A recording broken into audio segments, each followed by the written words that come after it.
Tu palabra me da vida. Lectura del segundo libro de Samuel. En aquellos días llegó un hombre a avisar a David: todos los israelitas se han puesto de parte de Absalón. Entonces David les dijo a sus servidores que estaban con él en Jerusalén: huyamos pronto, porque si llega Absalón, no nos dejará escapar. Si salgamos a toda prisa, pues si se nos adelanta y nos alcanza, nos matará y pasará a cuchillo a todos los habitantes de la ciudad.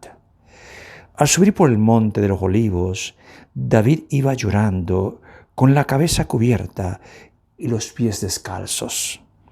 Todos sus acompañantes iban también con la cabeza cubierta y llorando. Cuando llegaron a Bahurim, un hombre de la familia de Saúl, llamado Semei, hijo de Gera, le salió al encuentro y se puso a seguirlos. Los iba maldiciendo y arrojaba piedras a David y a todos sus hombres. El pueblo y los soldados se agruparon en torno a David. Semei le gritaba: «Fuera de aquí, asesino malvado. El Señor te está castigando por toda la sangre de la casa de Saúl, cuyo trono has usurpado. El Señor ha entregado el trono a tu hijo Absalón, y tú has caído en desgracia porque eres un asesino». Abisai, hijo de Sarbia, le dijo entonces a David: «¿Por qué se ha de poner a maldecir a mi señor ese perro muerto? Déjame ir a donde está y le corto la cabeza». Pero el rey le contestó: «¿Qué le vamos a hacer? Déjalo, pues si el Señor le ha mandado que me maldiga, ¿quién se atreverá a pedirle cuentas?». Enseguida David dijo a Abisai y a todos sus servidores: «Si mi propio hijo quiere matarme, ¿con cuánto mayor razón este hombre de la familia de Saúl? Déjenlo que me maldiga, pues se lo ha ordenado el Señor. Tal vez el Señor se apiade de mi aflicción y las maldiciones de hoy me las convierte en bendiciones». Y David y sus hombres prosiguieron su camino. Palabra de Dios, te alabamos, Señor. Decimos todos: levántate, Señor, y sálvame, Dios mío. Todos: levántate, Señor, y sálvame, Dios mío. Mira, Señor, cuántos contrarios tengo, y cuántos contra mí se han levantado. Cuántos dicen de mí: ni Dios podrá salvarlo. Todos: levántate, Señor, y sálvame, Dios mío. Mas tú, Señor, es mi escudo, mi gloria y mi victoria. Desde tu monte santo me responde cuando mi voz te invoca. Todos: levántate, Señor, y sálvame, Dios mío. En paz me acuesto, duermo y me despierto, porque el Señor es mi defensa. No temeré a la enorme muchedumbre que me acerca y me acecha. Todos: levántate, Señor, y sálvame, Dios mío. El Señor esté con ustedes y con tu espíritu. Proclamación del Santo Evangelio según San Marcos. Gloria a ti, Señor. En aquel tiempo, después de atravesar el lago de Genesaret, Jesús y sus discípulos llegaron a la otra orilla, a la región de los Gerasenos. Apenas desembarcó Jesús, vino corriendo desde el cementerio un hombre poseído por un espíritu inmundo, que vivía en los sepulcros. Ya ni con cadenas podían sujetarlo. A veces habían intentado sujetarlo con argollas y cadenas, pero él rompía las cadenas y destrozaba las argollas. Nadie tenía fuerzas para dominarlo.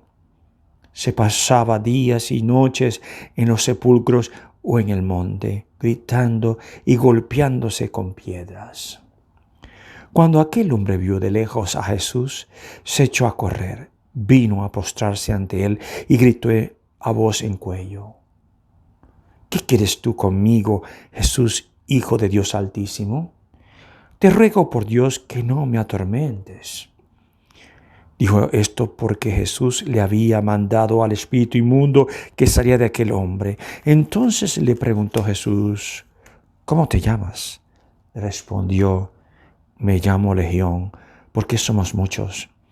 Y le rogaba con insistencia que no lo expulsara de aquella comarca. Había allí una gran piara de cerdos que andaban comiendo en la falda del monte. Los espíritus le rogaban a Jesús, déjanos salir de aquí para meternos en esos cerdos. Y él se lo permitió. Los espíritus inmundos salieron del hombre y se metieron en los cerdos. Y todos los cerdos, unos 2000, se precipitaron por el acantilado hacia el lago y se ahogaron. Los que cuidaban los cerdos salieron huyendo y contaron lo sucedido en el pueblo y en el campo. La gente fue a ver lo que había pasado. Se acercaron a Jesús y vieron antes endemoniado, ahora en su sano juicio, sentado y vestido. Entonces tuvieron miedo y los que habían visto todo les contaron lo que le había ocurrido al endemoniado y lo de los cerdos. Ellos comenzaron a rogarle a Jesús que se marchara de su comarca.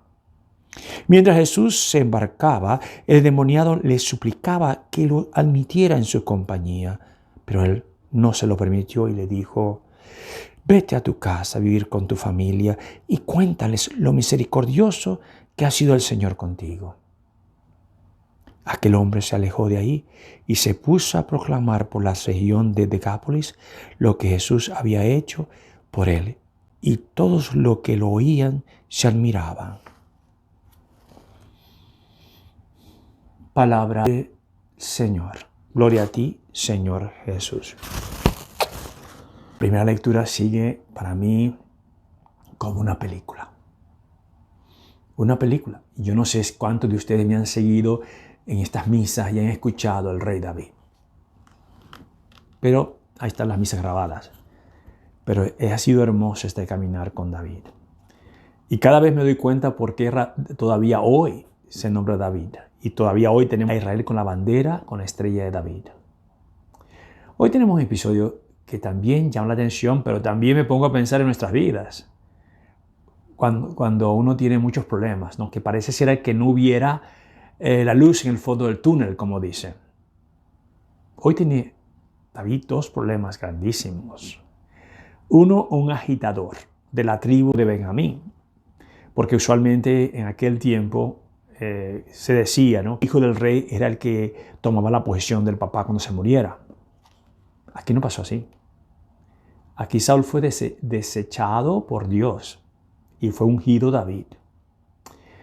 Entonces, eso trae como cosa que el hijo mayor de David debería ser el que tomara el reinado de David, que ese es Absalón. Pero aquí no va a pasar esto tampoco, porque si se acuerdan ustedes que hemos escuchado el sábado pasado y el viernes pasado acerca del pecado que cometió David con la esposa de Urías elitita, que salió en estado y el hijo se le murió a ellos. Él quedó con ella, pero el hijo que tuvieron ellas en la forma que no debió ser, se murió. Ahora ellos tuvieron otro hijo que se llama Salomón. Pero David tenía su inclinación en Salomón, no en su hijo mayor, Absalón. Eso trae como consecuencia el celo en la familia. Y Absalón, él lo sabía, es decir, tenía que entender que el que iba a tomar el puesto no era él. Pues lo que hace él hace una revuelta para matar a su padre. Y en esa revuelta, quizás la gente que seguían a Saúl fue el que le ayudaron a armarse contra su padre. David era muy diferente a otros.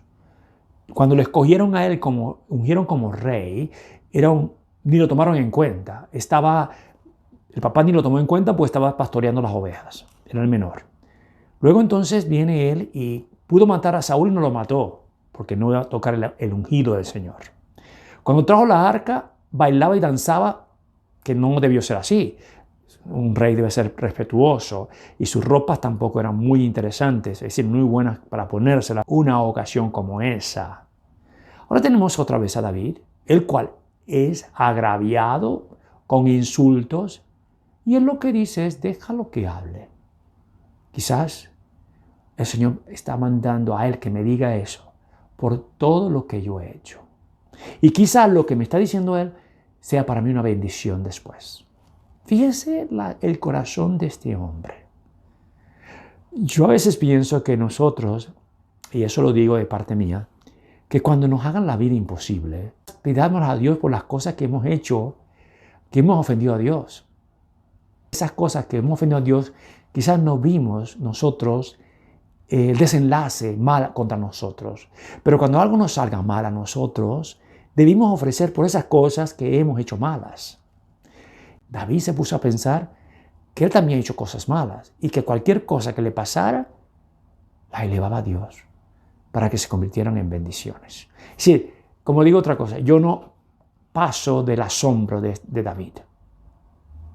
Un hombre diferente. Y para él lo más importante era Dios. Qué reino y qué cosa, nada, era servirle a Dios. Como dicen por allá, y como dice la Escritura, que todo viene por añadidura. Ese sería para mí el mensaje de David, que todos han sido positivos todo este tiempo. La otra parte es, yo no hablar mucho del endemoniado, que Jesús le hizo un exorcismo, porque eso es lo que pasó allí, un exorcismo que le hizo este hombre, pero quisiera tomar el tiempo para hablar del santo de hoy. El santo de hoy se llama San Juan Bosco, y este santo marcó mucho mi vida, especialmente antes de entrar al seminario. ¿Por qué marcó mi vida? Porque cuando yo empecé a ayudar en los grupos de jóvenes, en las parroquias que estuve, tuve la oportunidad de leer mucho acerca de él, especialmente cómo tratar a los jóvenes. Y claro está, él tiene una devoción tremenda a María Auxiliadora, que para mí la tengo, la imagen, y me la regalaron el día que me ordené de sacerdote.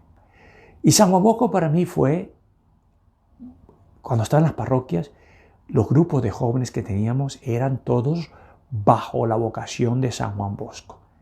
Tuve la oportunidad de estar casi ser salesiano, que es la orden que fundó San Juan Bosco. Y aprendí muchos juegos de ellos y los traje a los jóvenes. Aún así, después que fui al seminario, buscaba una imagen de María Auxiliadora y decía, si hay una imagen de María Auxiliadora, quiere decir que este es el lugar correcto. ¿Sabes qué? Cuando fui a Concepción, al seminario, me conseguí una imagen de ella. Muy parecida. Y dije, Señora, este es el lugar. Y ha sido siempre San Juan Bosco. Fui a la Basílica de él en Italia. Es decir, ha sido mi mejor amigo. ¿Y por qué ha sido mi mejor amigo? Bueno, porque él tuvo una vida perdió a su padre, lo levantó su mamá Margarita. Era un hombre soñador porque soñaba y los sueños casi todos se hacían realidad. El primer sueño que tuvo él fue el de los lobos y los animales salvajes, y se le presentó a Jesús y le dijo que él iba a cambiar esos lobos y que le iba a ayudar a alguien que lo pudiera cambiar. Y se le apareció a la Virgen María en sueños. Y allá, con ella cambió todos esos lobos en ovejas.